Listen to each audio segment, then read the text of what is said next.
बच्चों नमस्कार, मैं डॉक्टर सुरेश कुमार। आज का व्याख्यान बीए चतुर्थ सेम के विद्यार्थियों के लिए,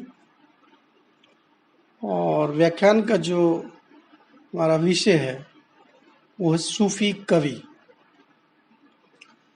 तो इसमें सूफी कवि तो कई बार प्रश्न एग्जाम में इस तरह से पूछ लिया जाता है कि सूफी कवियों द्वारा जो काव्य रचा गया उस काव्य का रूप कैसा है। एक प्रश्न।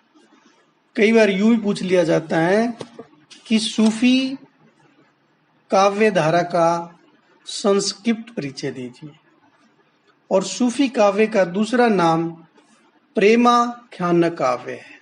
या कई बार ये भी पूछ लिया जाता है कि सूफी प्रेमाख्यान काव्य का परिचय दीजिए। या भारत में सूफी मत के विकास में जिन संप्रदायों का योगदान है उनका परिचय दीजिए। यानी कि किन किन संप्रदायों के माध्यम से भारत में सूफी मत का विकास हुआ है उसका परिचय दीजिए। तो हम बात करते हैं सर्वप्रथम सूफी काव्य धारा का परिचय, या यूं कहें कि सूफी प्रेमाख्यान काव्य धारा का परिचय। तो भक्ति काल में बच्चों दो धाराएं प्रवाहित हुई थी, एक निर्गुण और सगुण। तो भक्ति कालीन निर्गुण काव्य धारा में निर्गुण ज्ञानाश्रय शाखा के अतिरिक्त एक और शाखा अवतरित हुई थी जिसका नाम था निर्गुण प्रेमाश्रय, यानी ज्ञानाश्रय या प्रेमाश्रय शाखा। और इस शाखा का भी विशेष महत्व है। इसे प्रेम गाथा काव्य अथवा प्रेमाख्यान परंपरा भी कहा गया है, क्योंकि इसमें प्रेम तत्व की प्रधानता रही है। डॉक्टर हजारी प्रसाद द्विवेदी ने यदि इसे प्रेम कथानक काव्य कहा है तो राम कुमार वर्मा ने इसे प्रेम काव्य कहा है। सूफी कवियों ने लोक प्रचलित प्रेम कथाओं को अपनी काव्य रचनाओं का आधार बनाया, यानी जो रचनाएं लोक प्रचलित थी, लोगों में प्रचलित थी, उनको जो अपनी काव्य रचना का आधार बनाया। इनमें से कुछ कथानक ऐतिहासिक हैं तो कुछ कल्पित भी, यानी कल्पना के तौर पर। इन कवियों ने ईश्वर को नारी और साधक को पुरुष के रूप में चित्रित किया गया, यानी ईश्वर को नारी यानी प्रेमिका और साधक को पुरुष यानी प्रेमी के रूप में चित्रित किया है। सूफी कवियों में सर्वाधिक प्रमुख कवि जो हैं उनके मैं नाम बता रहा हूं आपको। जो इसके प्रवर्तक जो कवि मलिक मोहम्मद जायसी हैं। अन्य सूफी कवियों में कुतुबुन, मंजन, शेख नबी, उस्मान, कासिम शाह, ये नाम लिए जा सकते हैं सूफी कवियों में। लगभग सभी सूफी कवियों ने हिंदुओं और मुसलमानों के अजनबीपन को दूर करने का प्रयत्न किया, यानी अजनबीपन का हिंदू और मुसलमानों के।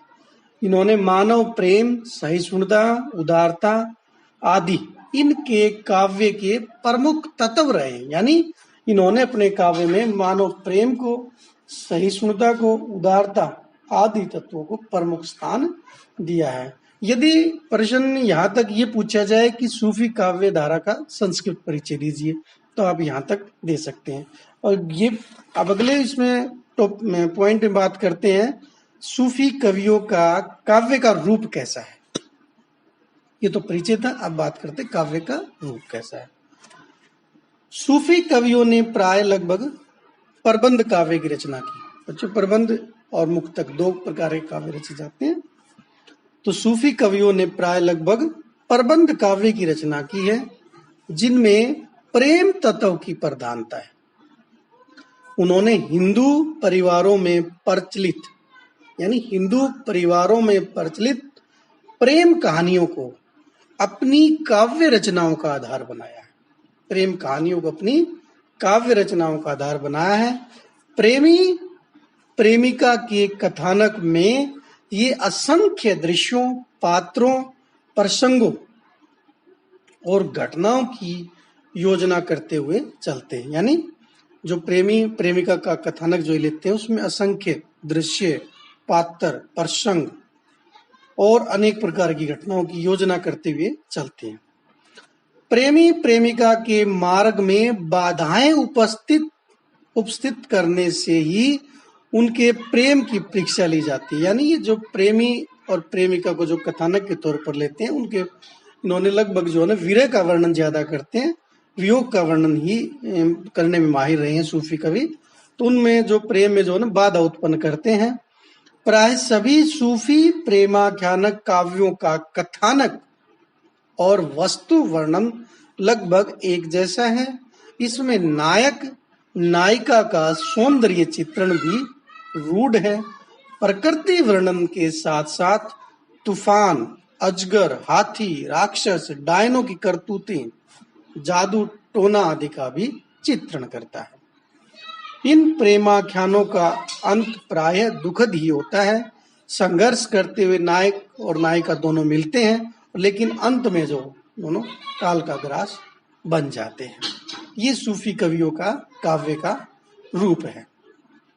अब बात करते हैं कि सूफी मत या सूफी काव्य का विकास में जो न भारत के किन संप्रदायों का योगदान रहा है उनका परिचय देते हैं। तो सूफी मत के विकास में भारत के लगभग 4 संप्रदायों का महत्वपूर्ण योगदान रहा है।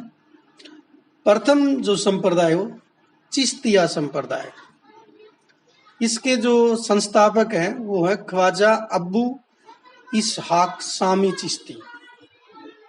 ख्वाजा अब्बू इसहाक सामी चिश्ती इस संप्रदाय की 7वीं पीढ़ी में प्रसिद्ध ख्वाजा मोइनुद्दीन चिश्ती अजमेरी, जिसकी दरगाह अजमेर में सन 1142 से 1236 ईस्वी में हुए थे, इन्होंने इसकी स्थापना की थी, जिन्होंने इस संप्रदाय द्वारा सूफी मत का प्रचार भारत में किया।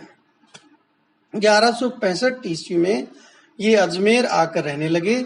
मोहम्मद गौरी ने अपनी अंतिम सफलता की याद में अजमेर में एक मंदिर को तोड़कर इनके लिए एक मस्जिद बनवाई, जो 2.5 दिन का झोपड़ा के नाम से प्रसिद्ध है। तो ये था प्रथम संप्रदाय, चिश्तिया संप्रदाय। दूसरा जो बात करते हैं संप्रदाय की, तो उसका नाम है कादिरिया संप्रदाय। कादिरिया संप्रदाय, यह संप्रदाय अपने मूल प्रवर्तक अब्दुल कादिर जिलानी, यानी इसका जो प्रवर्तक था उसका नाम था अब्दुल कादिर जिलानी, 1077 ईस्वी से 1166 ईस्वी तक कि अब्दुल कादिर जिलानी की मृत्यु के लगभग 300 वर्ष पीछे स्थापित हुआ। भारत में इसके सर्वप्रथम प्रचारक सैयद मोहम्मद गोसवाला पीर, सैयद मोहम्मद गोसवाला पीर, जिसके मृत्यु सन जिसका 1517 ईस्वी थे, जो जिलानी से 10वीं पीढ़ी में थे। इसका जन्म एलिप्सो में हुआ था। इनकी ख्याति इतनी बड़ी कि तत्कालीन दिल्ली के बादशाह सिकंदर लोदी ने अपनी बेटी का विवाह इनसे कर दिया था। तो ये था कादरिया संप्रदाय। अगर तीसरे संप्रदाय की बात करते हैं तो एक सुहरवर्दिया संप्रदाय, ये 13वीं शताब्दी के उत्तरार्ध में था, और इस संप्रदाय की स्थापना भारत में जो बगदाद से आए शहाबुद्दीन सुहरकी के शिष्यों ने की थी। यानी सुहरदिया संप्रदाय 13वीं शताब्दी के उत्तरार्ध में, और इस संप्रदाय की जो स्थापना की थी जो बगदाद से आए थे शहाबुद्दीन सुहरकी, इसके शिष्यों ने की थी। और एक और संप्रदाय है जिसका नाम है नक्शबंदिया संप्रदाय। नक्शबंदिया संप्रदाय, इसकी ये थी 16वीं शताब्दी के उत्तरार्ध में। 16वीं शताब्दी के उत्तरार्ध में। और संस्थापक थे इसके ख्वाजा वहाबुद्दीन नक्शबंद। ख्वाजा वहाबुद्दीन नक्शबंद। भारत में इस संप्रदाय का सर्वप्रथम प्रचार नक्शबंद की 7वीं पीढ़ी के ख्वाजा वाकी मिल्ला वेरंग ने किया था। दोबारा नाम बताता हूँ, 7वीं पीढ़ी के ख्वाजा बाकी मिल्ला वेरंग ने किया था। तो ये है बच्चों आज का हमारा व्याख्यान था। इसमें हमने जो किया है सूफी मत का विकास, सूफी मत के विकास में किन संप्रदायों का योगदान, सूफी कवियों का काव्य रूप कौन सा है और सूफी काव्य का एक संक्षिप्त परिचय। ध्यान से करें, बात हो तो मुझसे संपर्क कर सकते हैं।